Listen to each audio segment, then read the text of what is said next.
Hi guys, welcome back to another episode of the Danilobmma Podcast. I'm with Orion Cosce, a former UFC fighter. Thank you for joining me, sir. Oh, not a problem. Glad to be on here. I know about you. I've watched a lot of your fights, like leading up to this.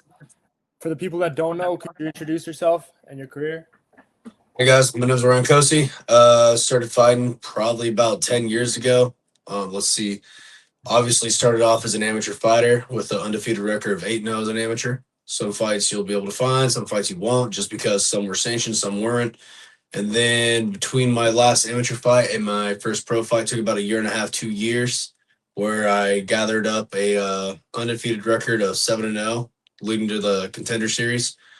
Beat Matt Dixon on the Contender alongside like my brother when he beat his opponent that night. Got signed to the UFC. Unfortunately, went 1-2 the UFC with some health issues. Ended up getting cut due to the health issues being a problem with missing weight. And been inactive but still training ever since, and hopefully get back in the cage this year. I saw that your last fight was 2023. Like, why were there no fights between that time and now? Because of the health? Yeah, so after my fight with Blood Diamond, I ended up becoming hypoglycemic. And so that was just a effect of the weight cut. And then as I was cutting weight for Urbina, like everything was going smooth sailing. I got to about 2 pounds over the night before the weigh-ins. And I was like, all right, cool. I'll sleep a little bit off. I'll just cut the rest in the morning. Like I felt great. Well, I woke up like at, I want to say 5:30, 6 in the morning for that fight, right? To get ready for the weigh-ins because they did the weigh-ins later on. Yeah. I ended up only losing 0.1 pounds. So I was 1.9 pounds over. So I started jogging, and then we went to the sauna, steam, just back and forth, doing the towel method. And in 3 hours of cutting weight, I only managed to lose 0.2 pounds. What? Yeah. So I ended up fucking like doing a lot of damage to my body. They actually almost canceled that Urbina fight. My wife and my team ended up finding me in the bathroom, like puking and shitting after the weigh-in because I was trying to rehydrate, but I was doing it slowly. And they were gonna pull the fight. They were trying to have the doctors be like, "Hey, dude, like we got to take this guy to the hospital. He does not fucking look good. His blood pressure's bad. Like everything's bad. Like this is not good." I was like, "Yeah, okay. Like, I just need to use the bathroom first." So I just ended up hiding. And then, because I still wanted to fight. Like, it's not my opponent's fault that, I fucked up on the weight cut somehow, some way. And I didn't want it to be one of those things where he did everything right, but then he doesn't have a fight just because, things didn't go well on my end. But yeah, been a while, been 3 years, like you said. And hopefully I get back in there this year. Vitals are all much better now. And Yeah. probably gonna, instead of fighting at 170 for a couple of fights, I'll be bumping up to 185. That way, 15 less pounds to cut. My body will be a lot healthier. Feel really good. Feel really strong. So, Because I was gonna ask you, why not fight at 155? Because like you're short, you're as short as some of the guys. Like no offense, you're as short as some of the guys that fight at 155. Like why? But now I understand because of the weight cutting and everything. Like how does Islam Makhachev make 155 but you can't? I don't understand. Is it his team or what? so Islam used to walk around at like 175, 180, cutting down to 155. I was walking around 205, like 200 to 205, dropping down to 170. So that's like, oh, that's a lot. Yeah, and then my body just kept getting bigger. Like even though I was like training 2-3 times a day, keeping on track with my diet, I think honestly what ended up happening was because of after the Blood Diamond fight, my body weight just said, "Hey, dude, like we just need to whatever liquids we get, we need to hold on to." So going to Urbina, I was walking around like 208, which was the heaviest I was ever at the time. And I wasn't even trying to. I was like trying to keep my weight down, wanted to stay around 200, wanted to stay around 195. Because for my whole career, I was walking around about 190, 195, dropping to 170. And then even as an amateur, I was walking around 182 to 185, dropping to 170. So the game plan in the future is to get back down to walking around 190, 195 before I cut back down to 170. That way, it's a healthy amount of weight being cut. But for now, because I'm over 200, I'm just going to drop down to, 185 for a couple of fights where I'll feel a lot bigger and stronger. So are you good health-wise now? Yeah. So the only thing I need to do is because I haven't done it in so long, I have to do the whole entire California scans. I don't know if you know about that, but when you're a pro fighter in California, you have to get like CT scan, MRI, brain scans, neuros done, ophthalmologist. Like you have to get your eye, everything checked, dude. Like you got to get everything checked, and it's like anywhere between $750 to $1,000, depending on where you go, to get all that done all at once. Do you have CT? Because I'm not gonna joke. Like I feel like I have it. Like I've been training for only a year, and like I've watched the video of me before. Like I speak slower now, and like my punches are like slower but more accurate. I don't know. I might have CT. Like, do you think you have it or? No, I definitely don't have CT, man. I try to keep myself super active, super busy all the time. Like I do crosswords and Sudoku puzzles on the hardest settings, and I'm able to like do it super quick. So like I always do that as like a gauge of am I getting CTE? Like, can I still do all this shit?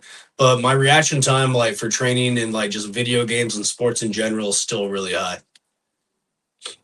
I saw the interview with your brother when you guys won your fights. You said that you had a tough upbringing. Like people around you were doing drugs and everything. Could you elaborate on that more and how you escaped from that? Yeah, I grew up in Humboldt County, man. That's just kind of a normal thing up there. I don't consider like people smoking marijuana being a drug. Like a lot of people do it up there. I grew up around it, growing it and shit like that. That was kind of like if you and your family wanted money, like that was one of the ways you can have money was if your family grew it and sold it, right? Yeah. So I'll never look at marijuana as a drug, but I do think that there are people who use it as if it's a drug, like they become dependent on it, and at that point, it's like you're not even using it for the right reasons. Because I know there's a lot of fighters right now. Like take a look, for example, at like Fluffy and Max, out of Sacramento area. Those guys smoke weed, but they don't abuse that shit. And but look at them; they're still in the UFC performing at high levels. Like those are two good examples. Or even like the Diaz bros. Take a look at like Nate and Nick Diaz, right? Yeah, he just texted me 10 minutes ago, an hour ago. Nick Diaz. Oh, nice. How's he doing? He sent me a voice message regarding an interview, but gotta save up some money first. So Yeah. Hopefully that guy's doing better. I know that, Nate's been trying to get Nick to get back on the good and steady for a while now. But I mean look at Nick. His whole entire career was railroaded because of marijuana, but it wasn't because of marijuana usage. It was because, it was illegal at the time that he got caught smoking it. But now that shit's legal and it's like, dude, like a guy who was like notorious for getting the fight fans together, not just for like Nick and or Nate, but for like the Diaz bros. That's the thing. It's like fucking guy couldn't restrain himself from, smoking weed before a fight just because, hey, they liked it so much. And then you got a bunch of guys that are in the UFC, the PFL, all these different leagues nowadays that smoke weed, actively smoke weed, eat edibles. They talk about doing shrooms. How what is it? They got those mushroom pills that they talk about helping out with fighters, like to prevent them from getting CTE because the effects of the psychoactive what is it? Psychoactive disorder? No. no, it's some little fucking science word. I can't remember it right now, but it has something to do with the psychoactive prohibitors on them. Okay. But there's a lot to do with all that stuff, man. And at the end of the day, you just can't abuse the shit that you take. Like it's alcohol, right? Some people can drink it, some people absolutely can't without abusing it. So it just comes down to that. And unfortunately, to bring it back to Humboldt, there's a lot of people up there that they kind of just abuse the situation they have and they try to bring down others with them because they realize like their opportunities are gone. Like Humboldt County's had a lot of great athletes in like football, basketball, wrestling, baseball, and a lot of those guys end up not moving on because they allow their family or friends to hold them back. They let those people whisper in their ears like, "Hey man, like you're from Humboldt, just stay home, do this, play here at this school." Like it's very hard to make it. Like I had people in high school telling me and my brother, like, it's really hard to kind of make it as a fighter. Like, what do you really want to do? And I was like, I already told you, like, I'm gonna fight. I'm gonna make it to the UFC. Yeah, but what if that doesn't work? No, it's going to. It's going to happen. And because my brother and I kept having that belief of like, all right, well then we're just gonna get the fuck out of here and we're gonna make this happen. we found people that actually supported us. Like the guys at Lost Boys, they supported our dream. Like the guys at Alpha Male, they supported our dream. And that's how you got to surround yourself with is, sometimes you got to abandon family and friends in order to surround yourself with people that actually do want the best for you, not the people that are going to hold you back. And unfortunately, that happens a lot with, people in Humboldt County or from the res where you'll have these people that kind of tell you like, oh, I don't know, like maybe you should do something else. But then once you do it and they see you do it, then they want to ride that bandwagon again. It's like, nah, dude, like keep that same energy. Yeah. But, Humboldt has many beautiful aspects to it too. You do got great family and friends, the ones who do support you. You got a huge community up there. But unfortunately, there are those people who are just too weak minded to bypass all the negative output or the fact that, like, their friends aren't their friends if they're trying to get them to do drugs and a bunch of alcohol at a young age and think that partying, hey, party here, party there. Let's party after a football game. Don't worry about it. You'll be ready for next week. Not realizing, hey, you're actually putting yourself at a detriment when you're an athlete and Yeah. as a student. It's just going to fucking hold you back. So I always try to tell kids up there, like, dude, you can party when you get to college. You can party like when you're done doing this stuff, but don't stop trying to like make a name for yourself, even if that includes like getting rid of your family and friends that are holding you back. Like if you want to do something, pursue it. So let's say someone at 18, like let's say they've been training for a year and a half, right? Yeah. And they have another side thing and they want to like focus on that, but do you think they should stop training because of the fatigue, like for 2 months just to figure out where they are? Or do you think they should like what would you do in that position? No, I would say keep training, but at the same time, I wouldn't say this. If you're not training for a fight, you don't have to train as if you're training for a fight, man. Yeah. You just train. Like for me, I'm not training for a fight right now. Like I do want to fight again this year, right? I'm actually gonna start training super, super hard, but I still train about 2 to 3 times a day on average. That's okay. But I taper once I gotta sneeze. Like I said, I'm getting over this cold. So Yeah. Wait, so you train with Raja Faber, no? I haven't trained down there in a while, man. Like I said, I took a lot of time off from all the heavy, intensive fight training.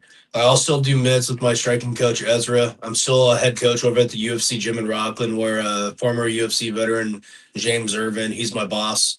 So we should talk to each other all the time. But as a black belt over for the gym, I oversee the BJJ program there too. So I'll do like a lot of like the striking. And in my jiu-jitsu class, I'll teach wrestling and jiu-jitsu together because I don't believe in just teaching only pure jiu-jitsu. I grew up a wrestler, so a lot of the jiu-jitsu I teach, like you have to be able to know how to do takedowns and defend takedowns. But at the same time, you have to respect the jiu-jitsu part of the side, like the heavy grappling and the submission opportunities that are involved. Like if you do a double leg wrong in jiu-jitsu, you might get caught in a guillotine, right? So I teach them, hey, proper head position, what to do, not to take your time. And then I also teach kickboxing and MMA classes. So I'll do a lot of training in there as well. And then I'll train with my strength and conditioning clients that come in every now and then who want to do S&C, whether they want to do powerlifting, strength lifting, or even some HIIT workouts. So what do you have to say to like if you want to say anything to like promotions, whether it's the UFC or anything about your return? You cut out right there. What do you have to say to promotions, the UFC or any other promotions about your return? Just be ready for it, man. Like all I can do is make sure that I go out there and do what I'm supposed to do. And that's what I did early on in my career for 15 fights in a row, amateur and pro is, 15 straight fights I won. Kind of hard for a lot of people to do that, both amateur and pro. It wasn't until I got to the UFC that I suffered my first loss and then unfortunately a second loss. But I'm not going to retire off that. So be ready for a very healthy Orion Cosce, bigger and stronger. And yeah, the game plan for me, like I said, fight a couple of times on 185, see if I can make that cut back down to 170, which I know I can, just have to do it the right way. Yeah. Get myself surrounded by the proper team and do it as healthy as I can. That way I can be back to where I was, which is, what the UFC thought, which is rising star. And like I said, my cardio feels great. I'm running 6-minute miles and I'm just I'm ready to go. The only thing that can really get you ready for a fight, though, is, actual fight training. The running, that's all extra. Row machine, swimming, that's all extra for cardio. But if you really want to, be in shape for a fight, you got to spar, you got to wrestle, you got to do the MMA grappling, and you got to do the MMA training. Ain't nothing going to prepare you for an MMA fight like MMA and wrestling, dude. I have one last question because we were speaking about Nick Diaz. Do you think it was right for the UFC to suspend him for that long, and No. not suspend John Jones for like he could I feel like cocaine is worse. I don't know. Yeah, I mean, look at John Jones. He got caught with what they considered a picogram of, steroids. And it's like, dude, you only got caught with a picogram of steroids because he kept fucking hiding from USADA. Like, that is a fact. That is a hard, cold fact. I remember when I was in the UFC and USADA was a part of the testing, I got tested almost 20 times. Yeah. Within, like, my first 2.5 years of being in the UFC. Right? Like, I even asked them, I was like, oh, is that, like, kind of unprecedented? They were like, yeah, you're getting tested a lot. But they're also saying it's because, for the weight class, it wasn't that I was taller than all my other fighters, but muscular wise, they did scans. I was a little bit bigger on the muscular end and the bone density wise. Like, but that's the other thing too, is like, parents, don't make your kids fucking cut weight like when they're wrestling. You'll stunt their shit. Like, let them wrestle at the higher weight classes. Let your kids, grow out, fill out a little bit. They'll thank you in the long run. They can cut weight when they're in high school and college wrestling if they do college wrestling. But like, to all the parents out there, if anyone listens to this shit, there's no point of making your kid cut a lot of weight just to wrestle at a lighter weight class. When as kids, it's going to be detrimental to the long-term health and the growth of the body. If it's 1 pound or 2 pounds, that's one thing, but don't be making your kids cut more than 5-6 pounds. It just doesn't fucking make sense. Thank you for joining me, sir. It's been a pleasure. Hey, not a problem. Hopefully you're doing good, and look forward to you fighting, buddy.